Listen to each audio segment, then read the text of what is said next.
하나님 말씀의 제목은 God made it라는 제목으로 말씀드리도록 하겠습니다. 오늘 저는 이 말씀을 준비하면서 계속 몇 주간 내내 생각나는 말씀은 하나님이 세미한 음성 가운데 만나 주셨던 엘리야가 생각이 났습니다.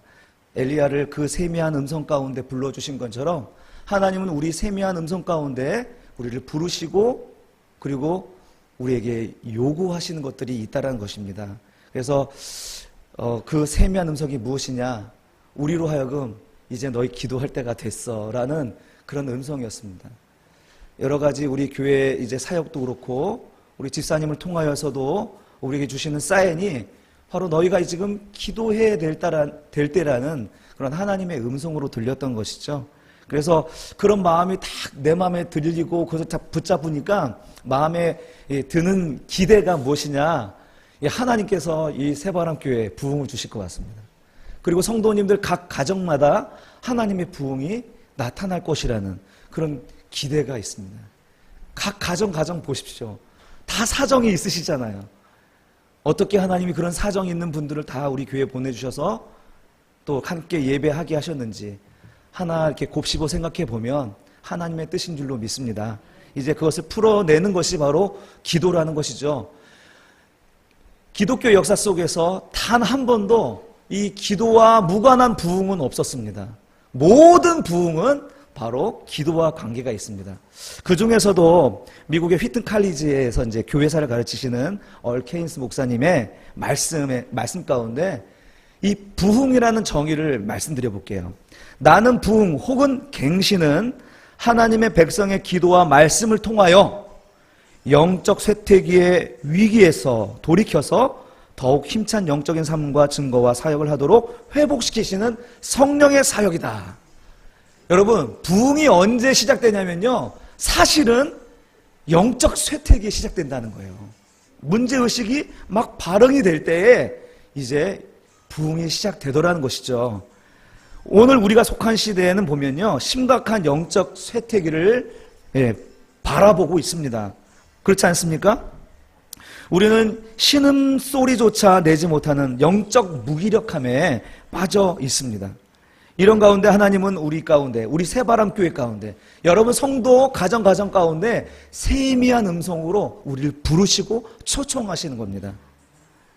그래서 하나님은 우리 새바람교회와 그에 속한 각 가정과 또 가정마다 하나님의 그 기도로, 하나님께 드리는 기도로 부흥을 이루어 주실 줄로 믿습니다.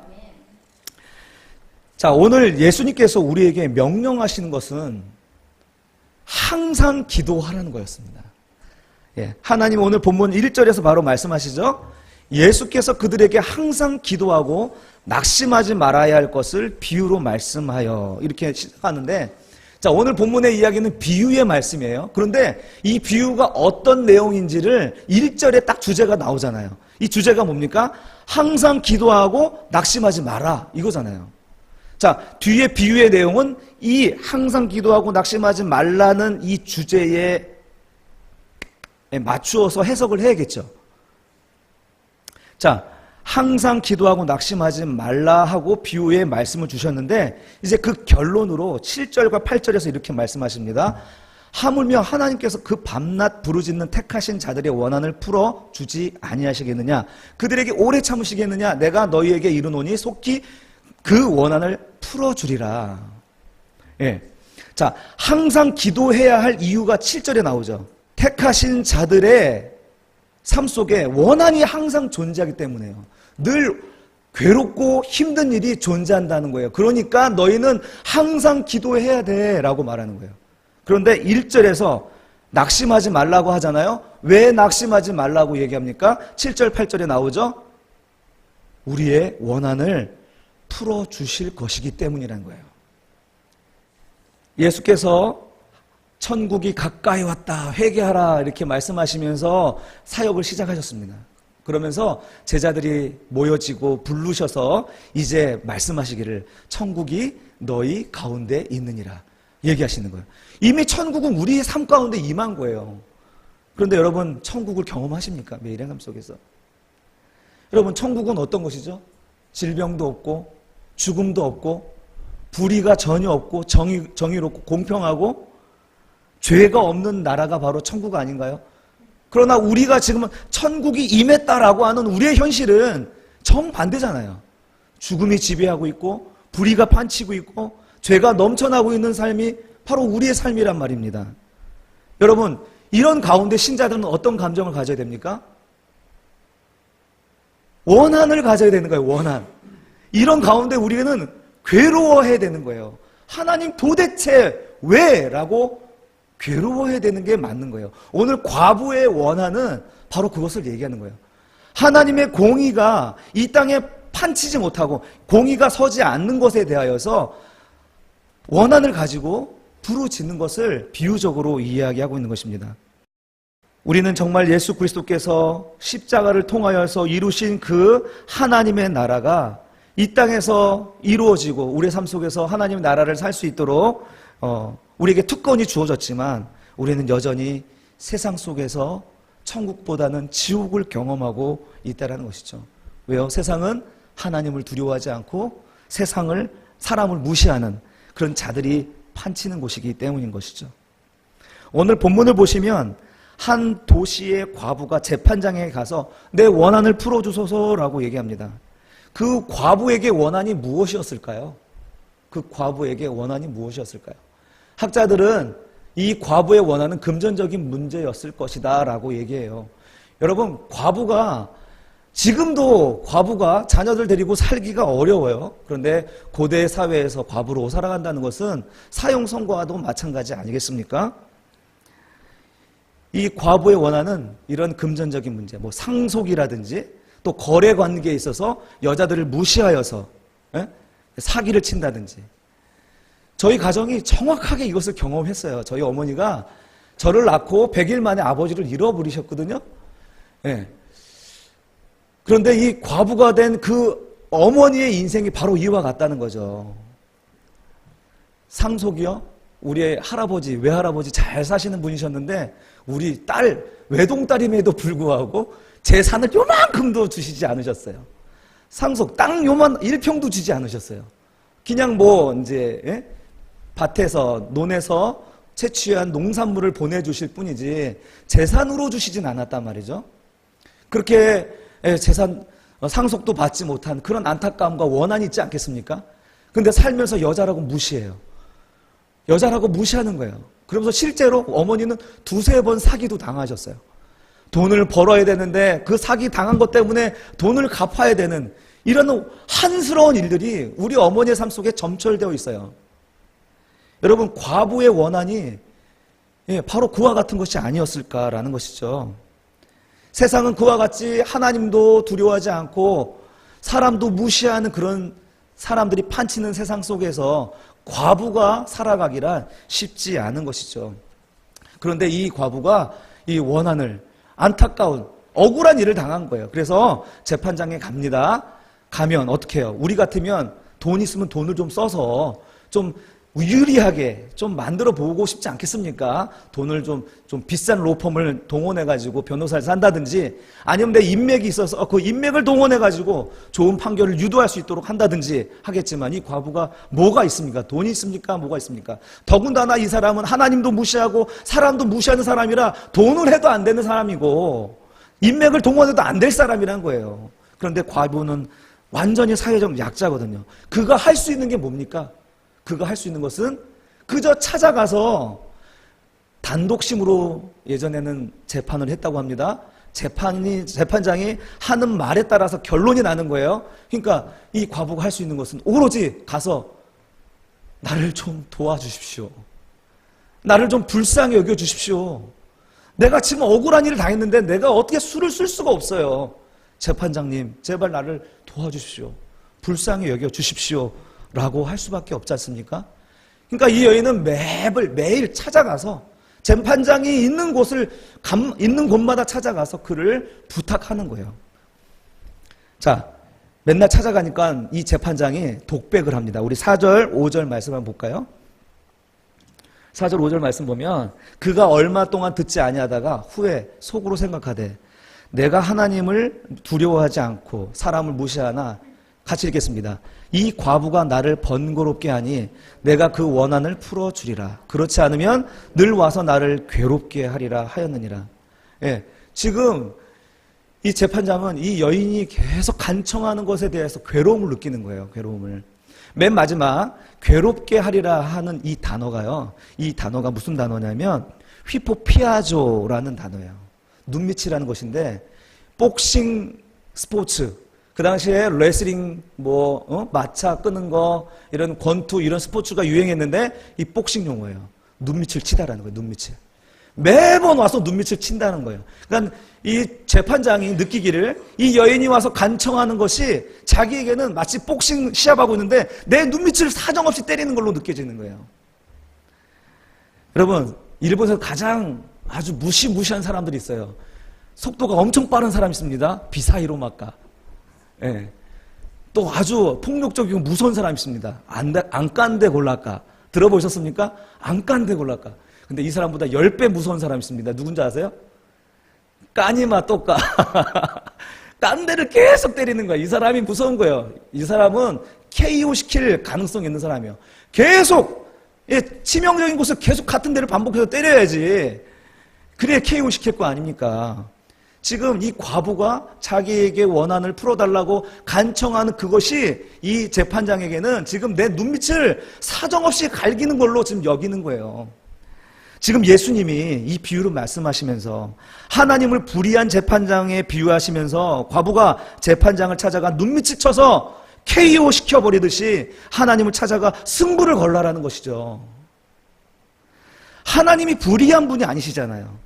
하지만 분명한 것은요, 하나님은 우리가 가진 것으로 되는 분이 아니에요. 우리의 선한 것으로 이루실 분이 아니라는 거예요. 우리의 능력과 선함으로 하나님의 마음을 돌릴 수 있다는 게 아니에요. 우리는 하나님 앞에 계속 찾아가서 하나님 도와주십시오, 하나님 나를 불쌍히 여겨달라고 하는 것이 하나님 마음을 돌이키는 것이지, 그것이 뭡니까? 긍휼입니다. 긍휼. 하나님의 긍휼을 자극하는 거예요. 우리를 불쌍히 여겨달라고 얘기하는 거. 여러분, 오늘 본문 다음에 나오는 본문이 성경책 있으시면 한번 보십시오. 어떤 내용이냐면 바로 바리새인과 세리의 기도, 그것을 비유로 말씀하시는 내용이에요. 성경의 이야기는 그냥 딴 얘기들이 이렇게 나오는 게 아니라 다 연결되어서 나오는 얘기예요. 바리새인의 기도는 뭡니까? 하나님 앞에서 죄 하나 없이 불의하지 않게 정말 의로운 삶을 살았으면 나 칭찬해 주세요, 이렇게 서서 하나님께 기도합니다. 그런데 세리는 그 옆에서 나는 죄인입니다, 난 어쩔 수 없어, 내가 이 죄가 죄인 걸 알면서도 또 죄를 졌어요, 주님 용서해 주십시오, 나를 불쌍히 여겨주십시오, 이렇게 기도를 합니다. 그랬더니 예수님이 뭐라고 합니까? 하나님이 그 세리의 기도를 받으셨다는 거예요. 그 세리의 기도가 의롭다라고 여겨주신다는 거예요. 여러분, 우리가 하나님의 마음을 바꾸는 것은 우리의 자원이 아니라는 거예요. 하나님, 나를 도와주십시오, 난 가능성이 없습니다, 내 능력이 없습니다. 이게 바로 과부의 원한이라는 것이죠. 이 과부의 원한을 하나님 앞에서 끊임없이 찾아가 승부를 건 것입니다. 오늘날 우리는 여러 가지 이유 때문에 기도하지 않는 것 같습니다. 기도는 우리의 부흥의 원동력이거든요. 기도를 통하여서 우리의 삶에 기적을 체험할 수도 있거든요. 그런데 우리는 기도하지 못합니다. 모든 부흥은 말씀과 기도로 이루어졌습니다. 그렇다면 우리 시대에 말씀이 부족합니까? 우리 시대에 말씀이 아주 고도화되어 있어요.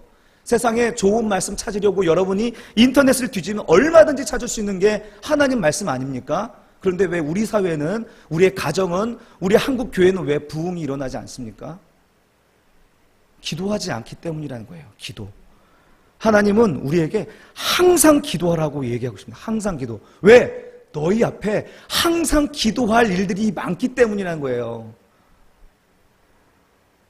이렇게 우리 가운데 위기가 계속 찾아오고 우리 가운데 기도의 제목들이 계속 생겨나고 있음에도 불구하고 우리는 위기를 위기로 느끼지 못하는 그런 무감각함에 살아가고 있는 것이죠. 또 하나는 우리가 기도한다고 될까? 기도하면 설마 그런 일들이 일어나겠어? 이런 생각들을 하게 된다는 거죠. 여러분도 다 그렇게 생각해 보지 않았습니까? 그러나 한번 생각해 보십시오. 우리가 사는 세상은 물질적으로 풍요로워지긴 했지만 정의롭습니까?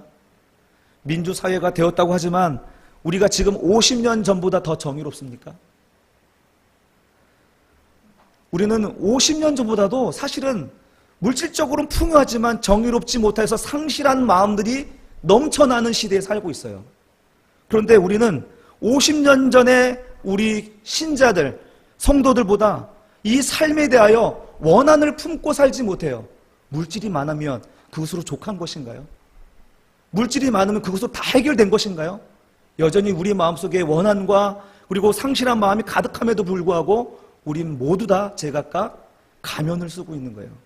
가면 속에서 엄청난 폭포수 같은 눈물을 흘리고 있으면서도 난 괜찮다, 난 아무렇지 않다라고 스스로 속이고 있는 사람들이 얼마나 많은지 모릅니다. 여러분, 우리의 몸도 보십시오. 우리는 매일매일 우리도 모르는 사이에 우리 40대가 넘어가면 이제는 세포는 퇴화가 되어가는 거예요. 노화로 향하게 되고요. 이제 급기야 우리는 죽음을 향하여 치닫는 것입니다. 여러분, 이런 인간의 존재 자체가 원한스럽지 않습니까? 한스러운 것이 아닌가요? 부의 불평등한 분배와 일하지 않는 자가 더 많이 받는 이 세상, 이런 것을 바라보면서 분노해야 되잖아요. 교회의 기능이 상실하고 만물의 찍기처럼 대우를 받는 오늘날 교계를 향해서 원한을 품고 울어야 마땅함에도 불구하고 우리는 이건 남의 일이고 저들이 기도해야 할 문제라고 생각하고 치부해버립니다. 줄도 백도 없이 늘 따돌림만 당하는 우리들이 직장생활과 산업 속에서, 또 여러 가지 물질과 금전적인 문제 때문에 학교에서도 이런 따돌림을 당하는 이런 한스럽고 안타까운 삶이 우리 가정과 자녀들과 직장과 산업 내부에서 일어나고 있음에도 불구하고 우리는 괜찮다, 나에겐 잘 될 거야, 아무렇지도 않아 라고 스스로 속이고 있을 때가 얼마나 많은지 모릅니다. 하나님이 다 아실 텐데 뭐, 하나님은 전능자신데 뭐 내가 소리친다고 하나님이 소리 안 치고 속으로 기도한다고 안 들으시나? 저도 그랬었어요. 그렇게 생각을 했었습니다. 여러분, 그래요. 하나님은 다 들으십니다. 하나님은 다 알고 계십니다. 전능자시기 때문에. 그러나 하나님께서는 우리의 기도를 듣고 싶어 하시는 거예요. 그리고 우리의 현실과 우리의 상황은 그렇게 만만하지가 않거든요. 우리의 현실은 늘 위기에 봉착해 있음에도 우리는 스스로 알지 못하는데 무릎을 꿇어보면 이게 위기라는 것을 깨닫게 되는 것이죠. 여러분, 하나님께서 우리에게 위기를 주시는 것은 우리에게 기도하라고 부르시는 초청장인 줄로 믿습니다. 우리 기도하면 한나의 기도가 생각이 나는데, 우리 사무엘상 1장에 보면은 한나는 엘가나의 부인으로 이제 아내로 있습니다. 그러나 그 엘가나에겐 2명의 아내가 있어요. 분인나와 한나인데 늘 이렇게 아내가 많으면 문제가 생기는 거죠. 그러니까 일부 다치자제는 행복이 아니라 불행이에요, 불행. 오직 한 아내만 사랑해야 되는데 2 아내가 있으니까 늘 이렇게 싸움이 일어나게 되는 거죠. 그 싸움의 원인이 뭐냐? 아이가 없다는 거예요, 한나가. 한나가 아이가 없다는 것인데요. 그것이 늘 싸움의 씨앗이었고 분인나가 한나를 격동시키는 원인이었던 거예요. 그런데 보세요. 자, 사무엘상 1장 6절입니다. 여호와께서 그에게 임신하지 못하게 하심으로. 임신의 원인이 누구죠? 이 환난의 원인이 누구죠? 이 고통과 원한의 원인이 누구시냐고요? 하나님이시잖아요.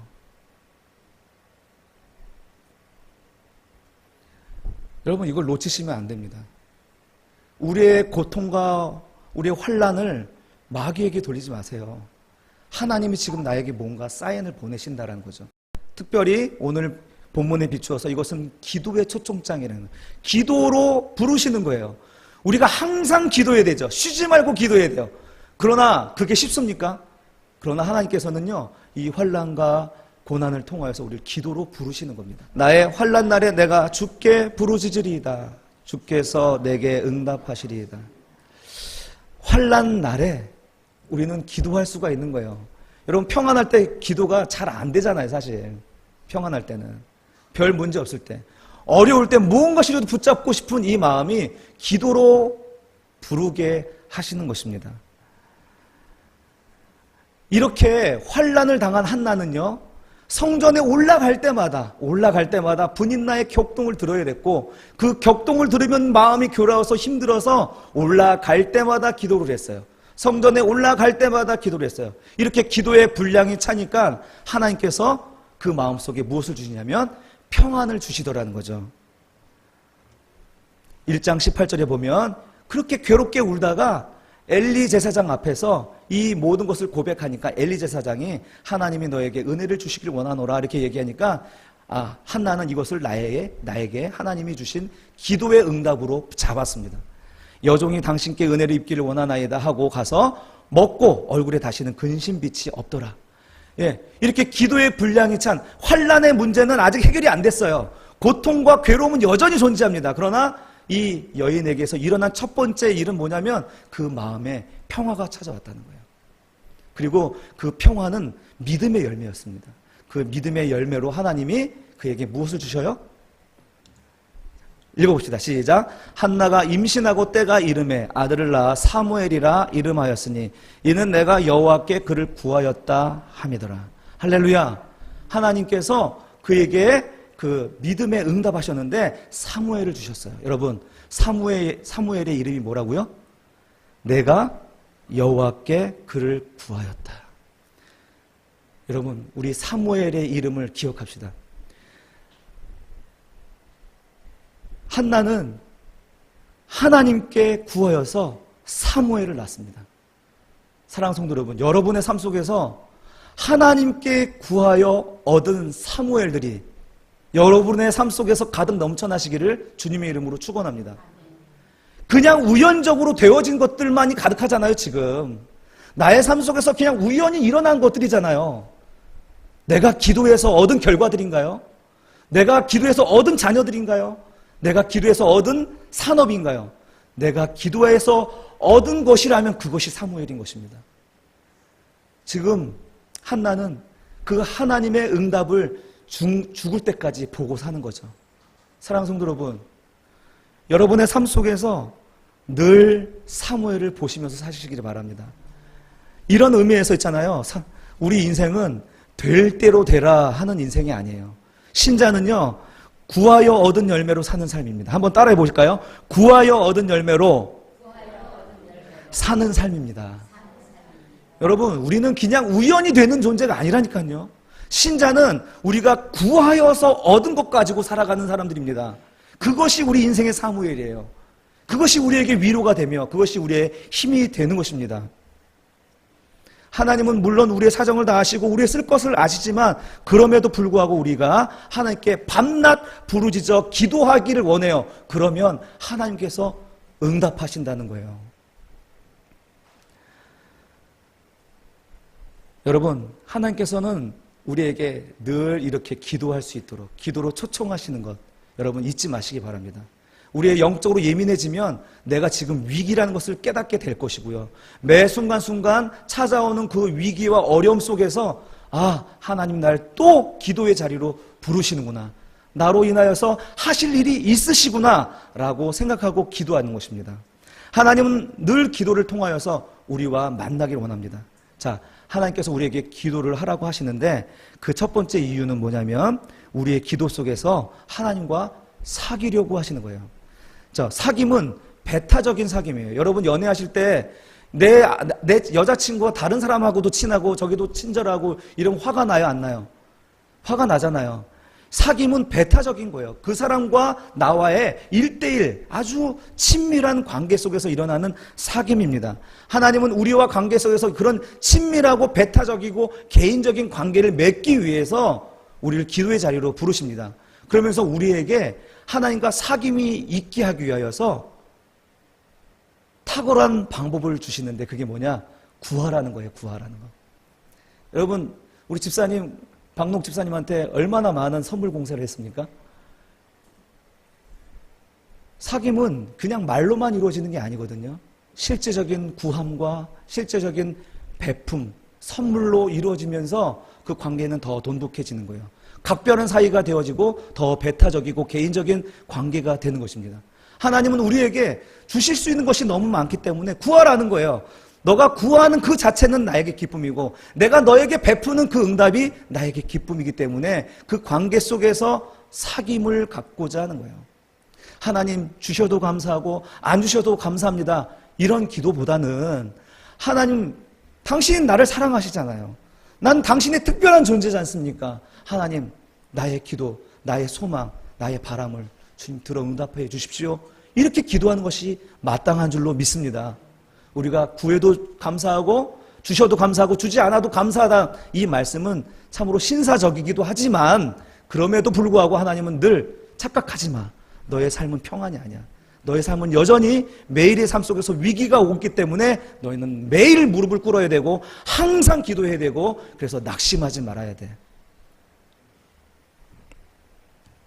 그리고 또한 예수님께서 우리에게 기도하라고 초청하시는 이유는 무엇이냐면 이것은 우리 은사님께서 주신 아주 인사이트입니다. 따라합시다. 기도하면 응답해 줄 수도 있기 때문에. 할렐루야. 하나님은 우리에게 기도하면 응답해 주실 수도 있는 거예요. 그러나 우리가 기도하지 않으면 그냥 우연히 일어난 일들의 결과들인 거예요. 우리의 삶은. 그러나 우리 신자들의 삶은 뭐라고요? 구하여 얻은 열매로 살아가는 자기 때문에 우리는 늘 기도해야 돼요. 그러면 하나님이 응답해 주실 수도 있어요. 그러면 응답해 주시면 그것은 나의 삶 속에서 사무엘로 남는 것 아닙니까? 그것이 나의 간증이 아닙니까? 그것이 나의 신앙의 힘이 아니겠습니까? 오늘날 우리 신자들의 능력이 없고 힘이 없는 것은 이런 삶의 간증이 없기 때문이 아니겠어요? 그러므로 우리는 하나님 앞에 되든 안 되든 그건 내 생각이고 무조건 하나님께 간구해야 되는 줄로 믿습니다. 성경에 그런 예가 있잖아요. 다윗이 음란함에 빠져서 밧세바를 범합니다. 그리고 그의 남편 우리아를 전쟁터에 죽여버리는 살인과 간음을 저지릅니다. 그때 하나님께서 책망하시고 저주하신 내용 가운데 뭐냐면 밧세바가 지금 다윗의 씨를 품었거든요. 근데 태어났는데 하나님께서 그를 치셔서 이제 죽게 되었습니다.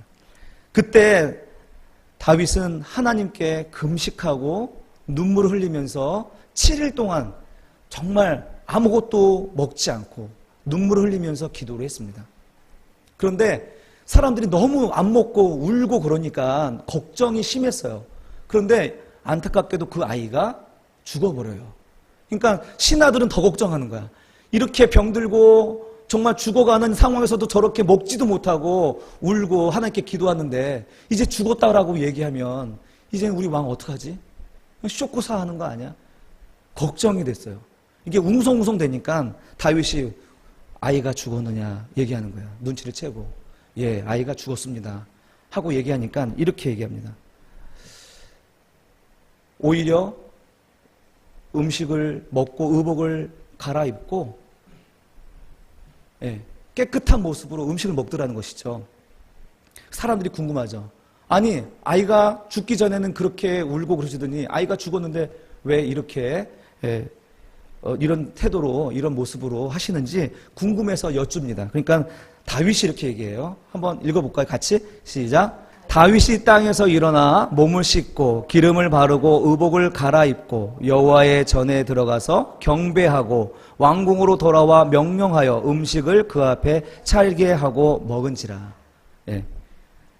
그랬더니 질문하죠. 질문에 대한 답입니다. 이르되 아이가 살았을 때에 내가 금식하고 운 것은 혹시 여호와께서 나를 불쌍히 여기사 나를 아이를 살려 주실는지 누가 알까 생각함이거니와 지금은 죽었으니 내가 어찌 금식하랴.